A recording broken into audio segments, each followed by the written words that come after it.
The GameSir G8 Galileo is now a little over a year old as a mobile gaming controller. Promises to elevate mobile gaming with its sleek design, responsive controls, Hall effect joysticks, and plug-and-play convenience.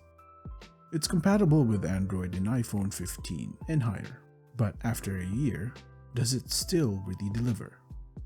Right out of the box, GameSir provides a decent unboxing experience. The controller is well secured and comes with a few extras: thumbsticks replacements, stickers, and a manual.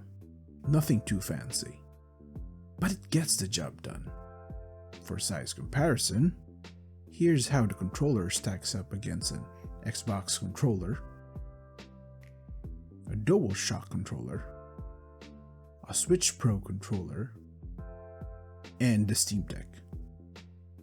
The ergonomics. It's clear where the GameSir drew its inspiration. The textured grips don't provide much actual grip, but the contours are spot on, very similar to the Xbox controller. Even the shoulder buttons resemble Xbox's design. The face buttons follow the classic Xbox layout, and the analog sticks are placed in the usual SQ format. Speaking of the analog sticks, GameSir claims that they use Hall effect technology, which reduces the risk of stick drift. While I can't confirm the technical details, or rather its effectivity, I can say the sticks feel smooth and solid. The throw distance is a bit shorter than I'd prefer, and the resistance is slightly stronger than I'd like, but those are just nitpicks. The usual view and menu buttons are present, along with L and R bumpers and triggers. The buttons feel tactile, but the triggers lack the satisfying weight of the Xbox or PS controllers.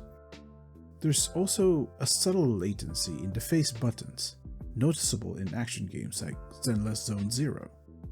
Independent tests suggest a latency range of 9 milliseconds to 26 milliseconds, and while it's not game-breaking, it's something you need to adapt as a user over time. The analog sticks, on the other hand, are responsive enough. The D-pad, however, is a tad disappointing. It feels overly clicky and lacks accuracy. Below the main buttons, you'll find the capture button, M button, and home button. On Android, the capture button works as advertised, triggering the screenshots. On iOS, it doesn't work. However, the view button takes over the screenshot function and recording functions, which is a bit confusing. And the home button opens the Game Center on iOS while it does nothing on the Android. The M button activates the turbo mode. Pressing it with another button enables a turbo, and pressing the same combo again cancels it. A flashing red LED around the home button indicates the turbo is active. Pressing the M button twice cancels all turbo functions. On the back, there are L4 and R4 paddle buttons. These aren't dedicated buttons, but can be remapped using the M button. While useful for quality of life improvement, it's a shame GameSir did not include macro recording for these paddles. Another feature is the ability to swap the face button layout between the Xbox and Nintendo styles.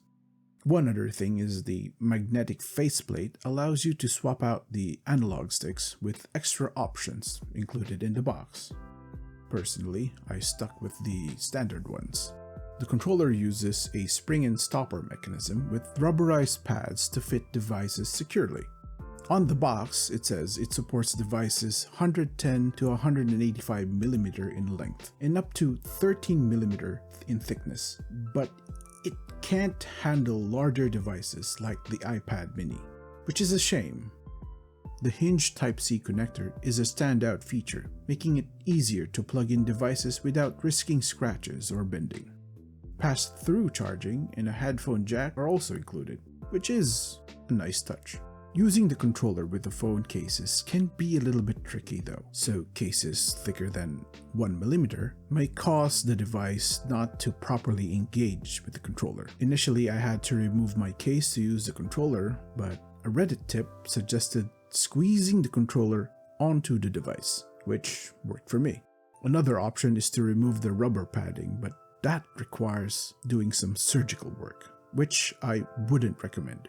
The GameSir G8 Galileo offers 3 distinct modes for different use cases: the PS mode, the Android mode, and the G-Touch mode. The PS mode is more practical to think of it as an iOS mode. When connected to an iOS device, the controller is recognized as a standard controller, similar to how an Xbox or PS controller would be. This allows you to play controller-supported games on iOS, provided your device fits the G8 Galileo. And when I say fit, I meant the port, since anything lower than an iPhone 15 would physically not work with the controller. PS mode also supports remote play functionality. By and large, it is detected as a controller. During testing, I was able to use it with Steam Remote Play, and the process was seamless. Simply connecting the controller to my iOS device allows the Steam Link app to detect it immediately, letting me navigate and play through my Steam library without any issues. Unfortunately, I wasn't able to test this with PS Remote Play, since I don't own a PS5. But based on its performance with Steam Link, it's safe to assume that it would work just as well. On Android mode, as the name suggests, this mode is designed for Android devices and is best suited for controller-supported games. When connected in Android mode, the controller is detected as a G8 Galileo, which functions as an Xbox controller. Testing it with Steam Link on Android also worked perfectly, with the controller being recognized immediately.